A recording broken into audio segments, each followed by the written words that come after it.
Voilà, bonjour à tous.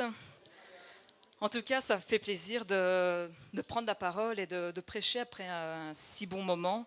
Ça donne vraiment du punch, ouais, du courage.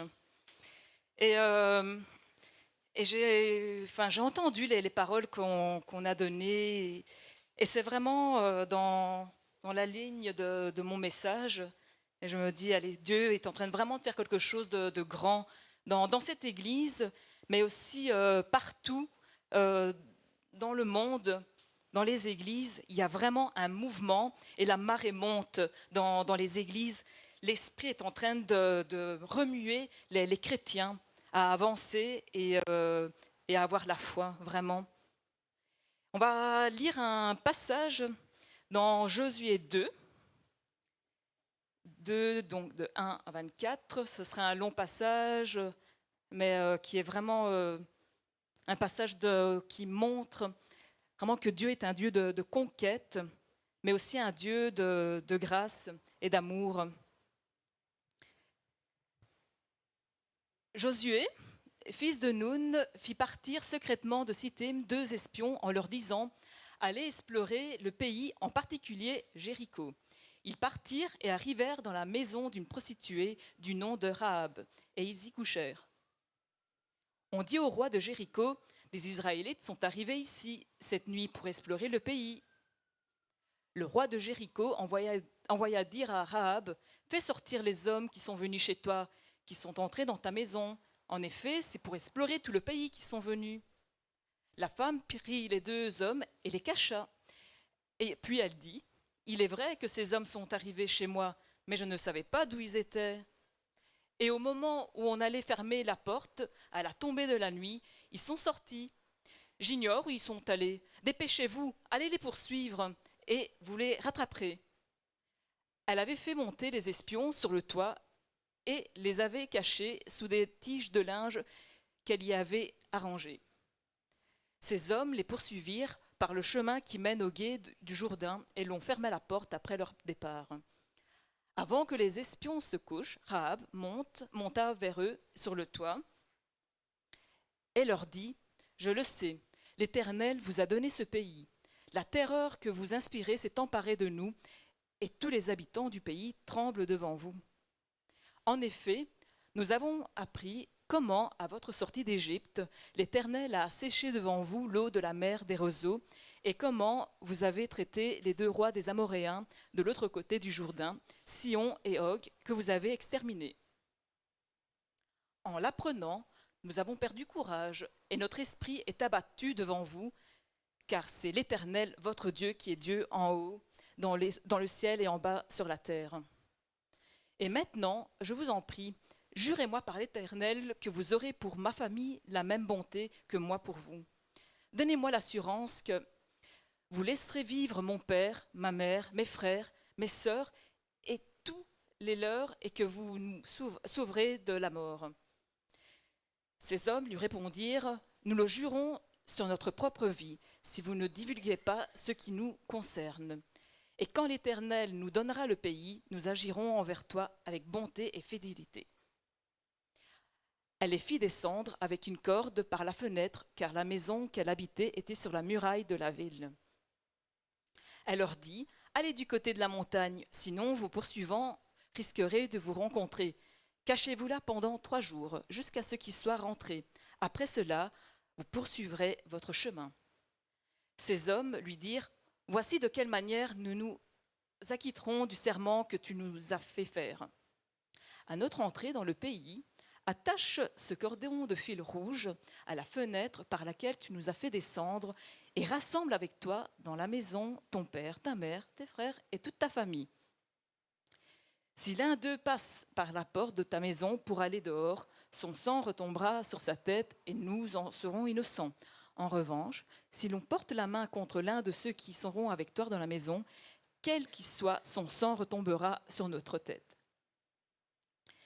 Si par ailleurs tu divulgues ce qui nous concerne, nous serons quittes du serment que tu nous as fait faire. » Elle répondit, « Qu'il n'en soit comme vous l'avez dit. » Elle prit ainsi congé d'eux. Ils s'en allèrent, puis elle attacha le cordon rouge à la fenêtre. Ils partirent et arrivèrent à la montagne où ils restèrent 3 jours, jusqu'à ce que ceux qui les poursuivaient soient rentrés. Ceux qui les poursuivaient les cherchèrent dans toute la région, mais sans les trouver. Les 2 hommes redescendirent de la montagne et passèrent le Jourdain. Ils vinrent vers Josué, fils de Nun, et lui racontèrent tout ce qui leur était arrivé. Ils lui dirent, « C'est certain, l'Éternel a livré tout le pays entre nos mains, et même tous les habitants du pays tremblent devant nous. » Voilà, en fait, on voit comment en fait, les espions sont entrés dans une ville que l'Éternel voulait qu'elle soit conquise. Et donc, en fait, c'est une pratique assez courante dans l'Antiquité, c'est d'envoyer des espions pour voir un peu ce qui se passe dans la ville et avoir des stratégies pour la prendre. Et donc, on a lu que les 2 espions vont loger chez Rahab, donc une prostituée non juive. Et pourquoi une prostituée? Donc, la Bible ne le dit pas explicitement, mais c'est certainement quelqu'un qui était connu et aussi quelqu'un qui connaissait pas mal de petits secrets. Et alors aussi, ce qui m'étonne, c'est que pourquoi Dieu a envoyé des espions dans cette ville? C'est même pas Dieu. Pourquoi Josué a envoyé des espions dans cette ville, alors qu'on voit que dans Josué 1, Dieu leur avait promis d'avoir cette ville. Donc on voit aussi que les espions, bon, heureusement que Rahab était là, bien futé, parce qu'ils se mettent en danger. Le roi de Jéricho envoie des soldats les chercher. Le roi, donc les soldats arrivent vers Rahab, ils toquent, tac, tac, tac. Police de Jéricho, est-ce que vous cachez 2 hommes par hasard? Et Rahab, oui, bon, il y a 2 hommes qui sont passés à la maison, mais bon, voilà, ils sont partis. Mais allez de l'autre côté, allez par là pour les chercher. Et même les soldats, je les trouve incompétents aussi. C'est comme s'ils étaient aussi paralysés. Parce que s'il y a la police qui vient chez moi et qui frappe à ma porte, bonjour Madame Azol, donc nous avons appris que vous cachez des substances illicites chez vous. J'ai dit, ah non, non, non, non. Oui, enfin j'ai vu des personnes passer avec des substances, mais c'est pas moi. Hein. Regardez un peu par là, je crois que si vous allez de l'autre côté de la rue, tout droit, ben vous tomberez sur cette maison-là.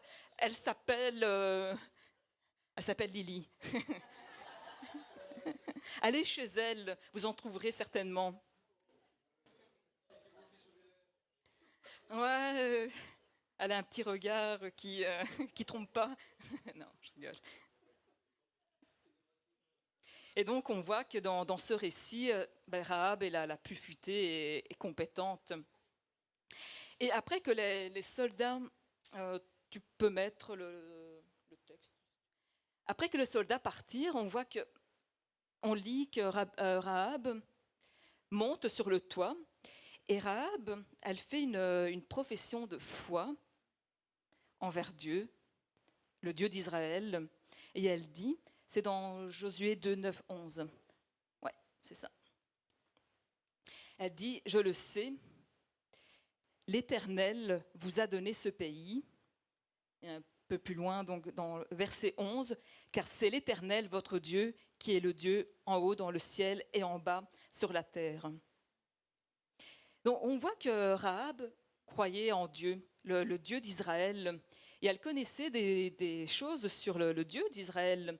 Elle avait entendu parler de la puissance de Dieu et comment Dieu avait protégé et sauvé le peuple d'Israël de plein d'embûches.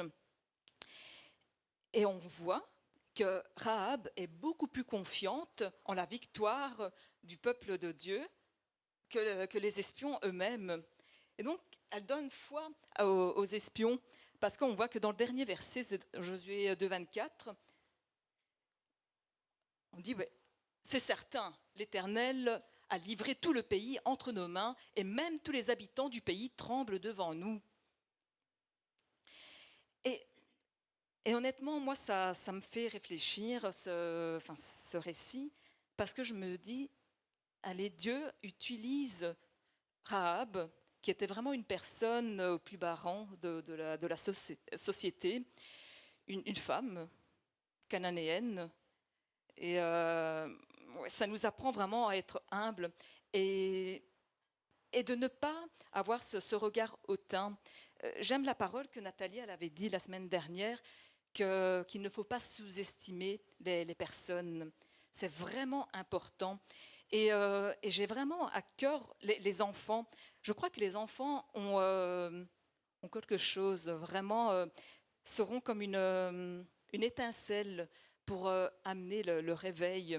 En Belgique, mais même partout dans le monde, il y a quelque chose chez les enfants qui doit monter et, et agir. Et donc, on voit que Rahab était une prostituée, donc elle devait avoir tous les atouts qu'une femme, voilà, elle attire l'œil, mais bien sûr, son cœur devait être brisé. Elle devait vivre le rejet par manque d'amour, de respect, parce qu'elle était maltraitée, vue par les hommes de manière irrespectueuse et méprisante. Et certainement que Rahab a fait une prière silencieuse mais profonde à Dieu. Et Dieu a été touché par cette prière. Il ne l'a peut-être pas, donc Dieu ne s'est pas manifesté de manière étincelante comme un ange puissant, mais je crois que Dieu a vraiment été dans le cœur de Rahab de manière très subtile, très douce, parce que je crois que Dieu avait vraiment un plan de salut et de grâce pour elle, mais on a vu aussi pour sa famille. Et donc, oui, comme je le disais, donc, le livre de Josué est un livre de conquête, de jugement envers la dépravation de certains peuples, ici Jéricho. Mais il est également un livre qui montre la grâce et le salut d'une personne qui n'appartenait pas au peuple de Dieu. Parce qu'en théorie, les Cananéens n'avaient pas accès à ça, ni même une prostituée. Donc, c'est dans... Donc, oui, prostituée dans Deutéronome 23, 18 pour les personnes qui veulent avoir les références. J'aime bien donner les sources. Comme quand on fait un bon mémoire, il faut donner toutes les sources pour vérifier. Et notamment donc avec les Cananéens aussi, dans Deutéronome 7, 1 à 5, on voit que c'était pas, ils ne pouvaient pas conclure d'alliance avec ce peuple. Et Rahab, en fait, elle court le risque d'être rejetée et voire même d'être tuée par les soldats parce qu'elle offre hospitalité aux espions. Mais elle fait taire sa peur et elle agit par la foi. Elle ouvre vraiment sa porte vers sa destinée. Et on voit que cette fois, elle plaît vraiment à Dieu. Et ce n'est pas ces lamentations qui ont fait agir Dieu, mais c'est vraiment ce courage et cette prière profonde envers Dieu. Alors je veux vraiment faire le lien avec Jésus, avec la femme syrophénicienne, parce que ça ressemble un peu, c'était aussi une femme donc, du pays de Canaan. Et à première vue, on pourrait, c'est dans Marc 7, 24 jusqu'à 30, et à première vue, on pourrait penser que Jésus, il est vraiment dur et vraiment pas sympa. Donc, il dit, donc Jésus partit de là et s'en alla dans le territoire de Tyr et de Sidon. Il entra dans une maison désirant que personne ne le sache, mais il ne put rester caché. Car une femme dont la fillette avait un esprit impur entendit parler de lui et vint se jeter à ses pieds. Cette femme était non juive, d'origine syrophénicienne. Elle le pria de chasser le démon hors de sa fille. Jésus lui dit: laisse d'abord les enfants se rassasier, car il n'est pas bien de prendre le pain des enfants et de le jeter aux petits chiens. La syrophénicienne, elle répond: oui, Seigneur, lui répondit-elle, mais les petits chiens sous la table mangent les miettes des enfants. Et Jésus, là, loue la foi de cette femme, parce qu'il dit même qu'il n'y en a pas d'autres en Israël qui ont une foi comme cette femme. Et c'est une foi vraiment dans... Je vais chercher, j'arrache vraiment la bénédiction de Dieu. Et c'est vraiment les violents qui s'emparent du royaume de Dieu. Ce ne sont pas les faibles. Il y a vraiment une violence, si vous comprenez ce que je veux dire, hein, pour s'accaparer des promesses de Dieu. Et donc, on va continuer le récit. Donc, Rahab, elle, donc en fine stratège, elle propose une négociation avec les Israélites. Elle demande que sa famille et elle soient sauvées de l'attaque. Et on voit donc, comme je disais, elle ne veut pas juste un pacte avec les deux espions. Elle ne dit pas, écoutez, sauvez-moi, mais après, laissez-moi servir mes dieux. Et voilà.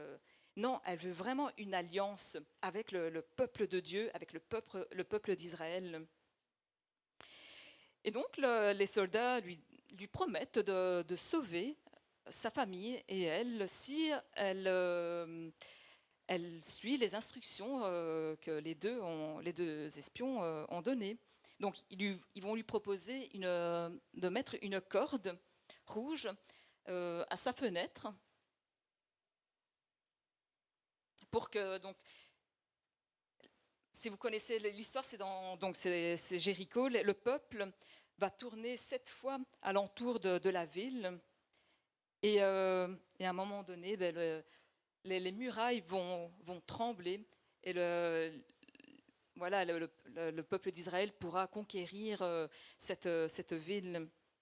Mais Rahab et sa famille seront sauvés du massacre et ils deviennent partie prenante de ce peuple d'Israël. Et donc, pourquoi dans la Bible on voit que Rahab a cette importance? En fait, elle n'a pas fait grand-chose en soi. Elle a fait qu'accueillir, protéger et écouter les espions. Écouter les espions, donc de rester dans la maison et d'accrocher un cordon rouge. On parle aussi d'écarlate, donc c'est un rouge vif, je crois, l'écarlate. Et je me suis posé la question aussi, est-ce qu'il n'y en a pas eu de doute quand les murs ont tremblé, de se dire, oh là là, mais qu'est-ce qui se passe? Est-ce qu'on ne devrait pas sortir de la maison? Tout va retomber sur nous. Voilà, on ne dit pas, mais elle a quand même écouté et cru en la parole des deux espions. Elle garde vraiment cette foi, et cette foi est née de quelque chose, parce que la foi vient de ce qu'on entend, et ce qu'on entend vient de la parole de Dieu. Et on voit qu'en fait, toute sa vie et la vie de sa famille repose sur un cordon. Et ce cordon, en fait, c'est... je vais vous citer un père de l'Église, c'est Clément de Rome, qui disait que le cordon écarlate qu'elle suspendit à sa fenêtre pour que sa maison fût reconnue et épargnée par les vainqueurs représente la rédemption qui aura lieu par le sang de Jésus pour tous les croyants qui mettront en Dieu leur confiance. Alors c'est pareil pour nous. En fait, par notre salut, notre consolation, notre guérison, notre délivrance dépend aussi parfois d'un petit cordon. Et ce cordon, parfois, les gens peuvent penser que c'est quelque chose d'insignifiant. Un cordon, ça tient à rien. La croix, quand on parle de la croix, que Jésus nous aide dans nos problèmes, qui nous a sauvés, qui nous a guéris. Un Jésus, les gens pensent à ce Jésus crucifié, impuissant, qui s'est fait avoir. Mais nous, on sait que c'est un Jésus qui est mort pour nos péchés, pour pour nos maladies et pour nous libérer de toute oppression et vraiment de nous donner cette liberté que Dieu nous a promise. Et donc, on voit que sa famille et sa descendance continueront à vivre en Israël. Et faisons un peu de généalogie. On voit si vous connaissez un peu la généalogie de Rahab. Donc, un peu plus loin dans la Bible, on dit qu'elle était l'épouse de Salmon. Salmon, Salmon et elle eurent un fils. Et ce fils, vous savez comment il s'appelait?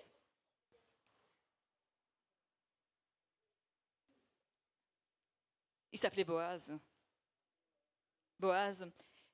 Et Boaz était l'époux de Ruth, oui. Et Boaz et Ruth étaient les arrière-grands-parents, non, les grands-parents de David. Et plusieurs générations plus tard, on voit qu'il y a Jésus.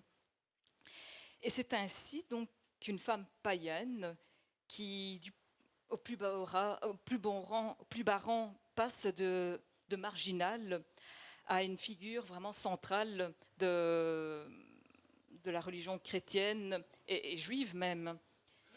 Et Dieu vraiment, j'avais vraiment ce mot-là, que Dieu a vraiment le pouvoir de changer la réputation des gens. Quel que soit ce qu'on vous a dit ou quel que soit ce que vous pensez de vous, Dieu peut changer votre réputation. Et on voit que d'une prostituée, elle passe à un haut rang. Je passe vraiment de tout bas à tout haut. Vraiment être une descendante. Que Jésus soit le descendant d'une prostituée, c'est quand même quelque chose d'incroyable, de choquant, oui. Et en plus, Jésus, il n'est pas gêné, même quand il dit les prostituées vous devanceront dans le royaume de Dieu. Il n'a vraiment pas honte de qui on est. Et on voit aussi donc l'Épître aux Hébreux, la nomme parmi les témoins de la foi dans Hébreux 11, 31, l'Épître de Jacques, dans Jacques 2, 25, l'honore pour avoir été justifié par ses œuvres.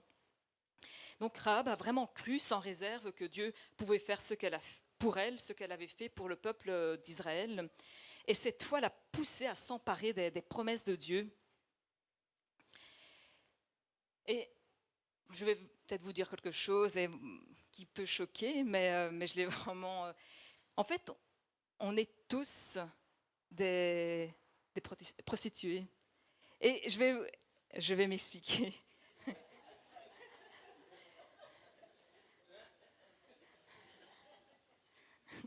Petit moment de silence, je regarde les regards. Ça va, vous souriez?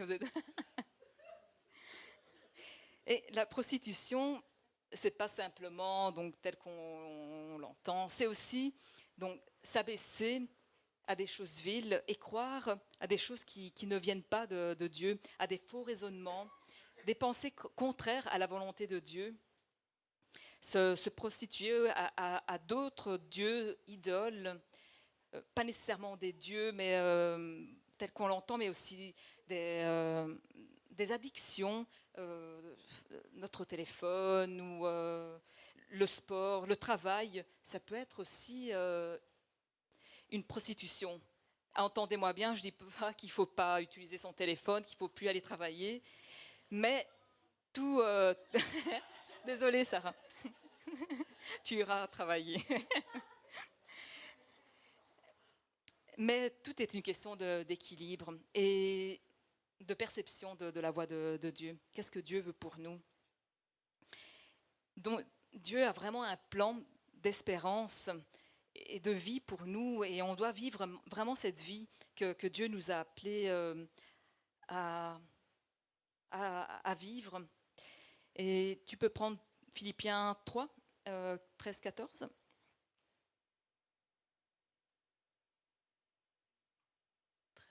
Ouais. Donc, oubliant ce qui est derrière et me portant vers ce qui est devant, je cours vers le but pour remporter le prix de l'appel céleste de Dieu en Jésus-Christ. Voilà. Donc, il ne faut pas nécessairement oublier son passé, parce que parfois, le passé nous a été un maître, un pédagogue aussi, pour être meilleur aussi. Nos souffrances aussi peuvent nous avoir enseigné beaucoup de choses sur l'amour de Dieu et sur ce que Dieu voulait pour nous. Donc c'est ce qui, dans le passé, nous retient, qu'il faut oublier et dégager, parce que ça nous alourdit. Toute forme de culpabilité, de petitesse, de médiocrité, on n'est pas appelé à ça. Et c'est vrai qu'on peut se sentir insignifiant dans certains domaines même, mais on est signifiant dans les dons et dans ce que Dieu nous appelle à être et à faire. Je peux être insignifiante et incompétente dans l'économie. Si vous avez besoin d'avoir des conseils économiques, vous pouvez demander à ma sœur qui travaille en banque.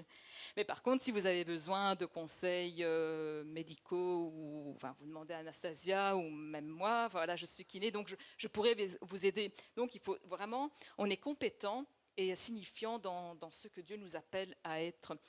Et il faut arrêter de se comparer les uns avec les autres. Parce que Dieu a un plan particulier, spécial pour chacun de nous. Et éviter vraiment cette comparaison. Chacun a son appel. Et il n'y a pas un appel plus puissant que d'autres, qu'un autre.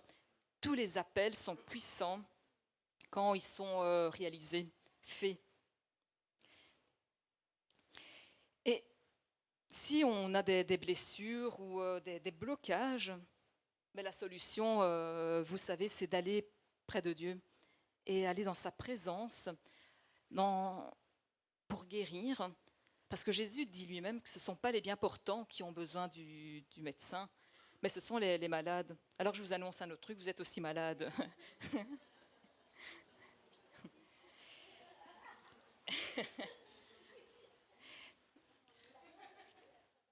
Et comme on le disait aussi ce matin, ne croyez pas aux mensonges du diable. Tu es trop blessé par la vie, tu n'arriveras jamais à t'en sortir.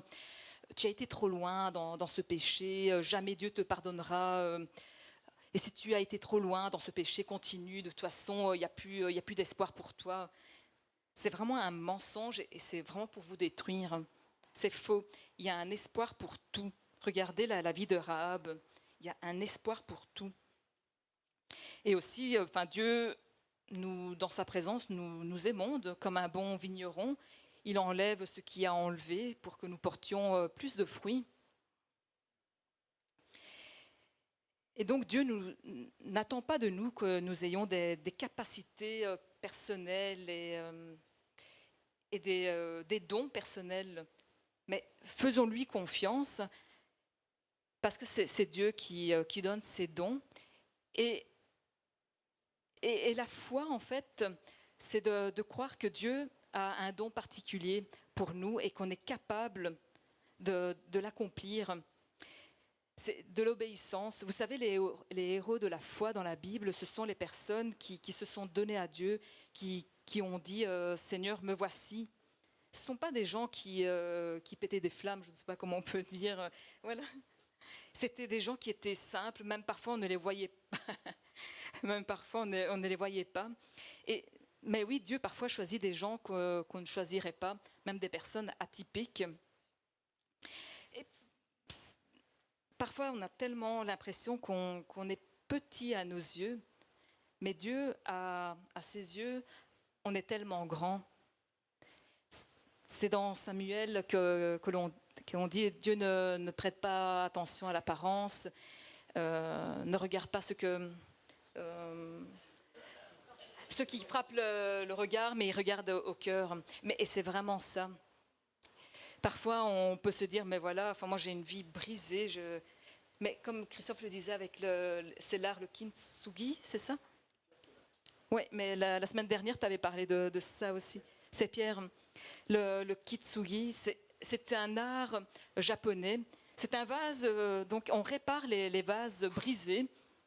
On les ressoude avec de l'or. Et ces vases prennent beaucoup plus de valeur après.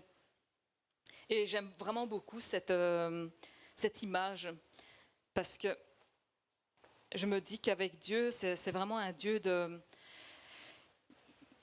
renouveau. Il n'y a rien qui est perdu avec Dieu.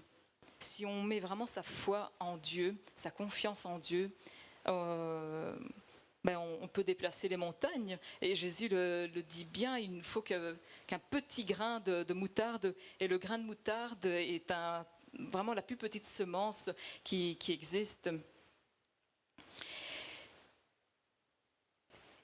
Et donc, on voit donc la foi est une confiance d'aller pas à pas vers les plans de Dieu, vers les promesses de Dieu. Et c'est vrai que c'est parfois déstabilisant parce que parfois vraiment on marche sur une corde raide et on a peur de basculer parce que c'est vraiment on marche aussi en tâtonnant. On n'est pas toujours sûr de ce qu'on fait. Des doutes peuvent exister dans notre foi, mais c'est de croire en ce que la parole dit. Et la parole avec l'esprit, et savoir que Dieu, en fait, nous guide par son esprit, par son amour. Il n'y aura jamais personne qui pourra enlever la foi d'un enfant de Dieu.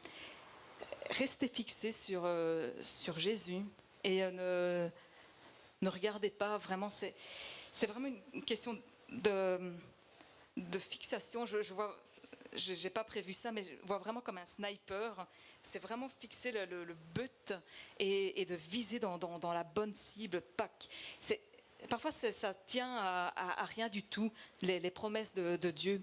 Les promesses sont si bien, c'est super quand on a des promesses de Dieu, des paroles qui nous encouragent. Mais il ne faut pas les répéter sans qu'on bouge. Parce que si on répète, ça devient comme des mantras. On n'est plus chrétien, alors on est hindouiste ou bouddhiste. Hein. Non, les paroles, on les reçoit et on les met en action. On met en action ce que Dieu nous demande de faire.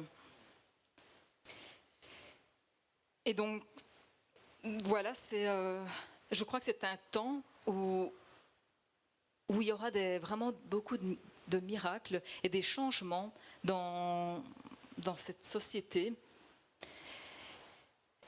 Ne soyez pas, vraiment, je le répète, découragés par votre passé et par le regard que d'autres personnes ont eu pour vous. On va prendre un avant-dernier verset. Dans Éphésiens 2:10, car nous sommes donc je vais le lire. Donc en réalité, c'est lui qui nous a fait. Nous avons été créés en Jésus-Christ pour des œuvres bonnes que Dieu a préparées d'avance afin que nous les pratiquions. Donc il y a des œuvres qui doivent être accomplies. Dieu a un plan initial. Il y a le plan pour notre vie, mais il y a aussi le plan global. Et notre plan englobe ce plan global. Et il faut que tout le corps se mette en marche pour que vraiment le royaume de Dieu puisse avancer. Et comme je disais, oui, Dieu est un Dieu de renouveau. Et je vais terminer par ce verset dans Ésaïe 43:19. Je vais faire une chose nouvelle qui est déjà en germe. Ne la remarquerez-vous pas ? Je vais tracer un chemin en plein désert et mettre des fleuves dans les endroits arides. Et je crois vraiment qu'on doit vraiment se mettre en marche. Et même ce projet d'évangélisation Noël doit vraiment être mis en place. Il ne faut pas lâcher. Parce qu'il y a aussi des autorités spirituelles à démolir dans cette ville. C'est pas normal qu'il y ait autant de barrages, d'opposition, surtout au niveau de l'évangélisation. C'est un faible, il faut le reconnaître dans notre Église et même en Belgique. C'est un des points faibles de la Belgique, c'est l'évangélisation. Mais je prie vraiment qu'il y ait un réveil à ce niveau, que l'évangélisation, qu'un grand nombre de personnes viennent au Seigneur, que des personnes brisées soient restaurées, que les personnes malades soient guéries, que les personnes qui sont sous l'emprise de mauvais esprits soient libérées. Parce qu'il n'y a pas de place pour ça ici. Et je prie vraiment que la volonté de Dieu soit faite ici. Et la volonté de Dieu, c'est le salut, la guérison. Vraiment que le royaume de Dieu s'impose dans notre société.